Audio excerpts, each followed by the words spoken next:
official name is Margaret Doris Mead. That's my husband's name. My name was Margaret Doris Richardson. Yeah. And then I got a nickname from the Richardson, and they called me Ricki. But only my family, or my friends call me that. My family don't call me Ricki. No, no way. And so that's how it started anyway. And then when I started music at 6 years of age. And in Vermilion, Alberta. My music teacher was a man from England. And he was a funny little guy. He was good. He used to put on musicals in that small town. He used to produce musicals.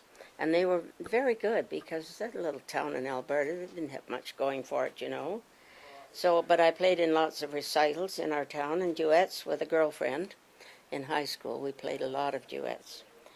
16 years old when I got my teacher's and performer's degree in music. And then my ATCM from Toronto Conservatory. Then I passed my LRSM from the Royal Schools of Music in London, England. And played in high school for the Glee Club, because we had a wonderful music teacher who had a big singing club, you know. So I used to play for them to sing. And for a lady who taught folk dancing. She taught the old-fashioned English folk dancing, and I used to play for her. And that was lots of fun. And so what year did you arrive in British Columbia? 1979. We bought this house. Yeah, yeah. So when you go back to the music, then I mean you've played it your whole life. So when you came to the Tri-Cities area, like what part of your what were you doing for that part of your music career? I was playing for ballet teachers out here. Yeah. And then my girlfriend and I decided to join a senior center, and we started painting. We did a lot of watercolor painting, both of us, and then we moved to the Wilson Center. And Wilson Center was, they're so friendly there, so nice. And we went there and we started painting, watercolor painting. Then I thought, oh my gosh, they have a choir, so I decided that I'd join the choir. And that was it started that I was playing for them. Yeah, I always wanted to just sing along with them anyway, so I thought I would. And the lady that had started them, I had just met her, and it just seemed to work out. Went from the art class to the singing, and that was the Monday. And how many years were you in the choir then? Oh my gosh. 1979, 1980.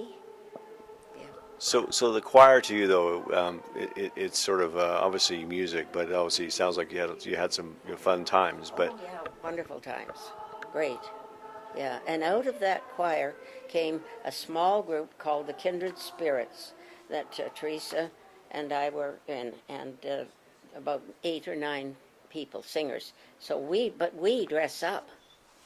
We dressed up, and every time we went out, we would dress in something different. We did the 50s, we did Scottish, we did Irish, we did what else? Pearlies? Oh, yeah, we did our own costumes for the Pearlies, sewed all the buttons on the hats and the jackets and the whole ball of wax. Yeah, and Rudy's often come and played, too, at our choir. Filled in, played, or something, when we had a concert. Whenever we had a concert, he'd come. And I always tease him. I met him at a garage sale. Said, I can't believe I found you at a garage sale. And having a garage sale one day. And this guy came along, and I said, I'm not coming out till I finish playing this piece. You'll have to look at the stuff until I finish. And then I came out, and he had the girls, his daughters, with him. And they were out there. And so I said, well, he says, yeah, I play the piano. Oh, you do? Wow, wonderful. Come on in. Remember, Rudy? Come on in, because I thought I'd got somebody to play duets with. I didn't know anybody else to play duets with. Anyone I knew didn't play classical music. So that's how it began. And we've been playing them ever since, haven't we? We tend to be unanimous about the pieces we like. And once we're committed to those pieces, we work quite hard at them and have fun doing it. We're lucky that we have similar tastes and similar musical backgrounds, and I think that's what makes our collaborations work so well. Similarity of taste in a duet partner and style helps, and a unanimity of feeling about the music, the phrasing, the concept of the music, and how to portray it. In a sense, the two people are telling one story, and so they have to be very, very unified about their feelings, and I think it helps if you have a friendship. Humor is a very big part of collaborating, and so is arguing and debating over issues.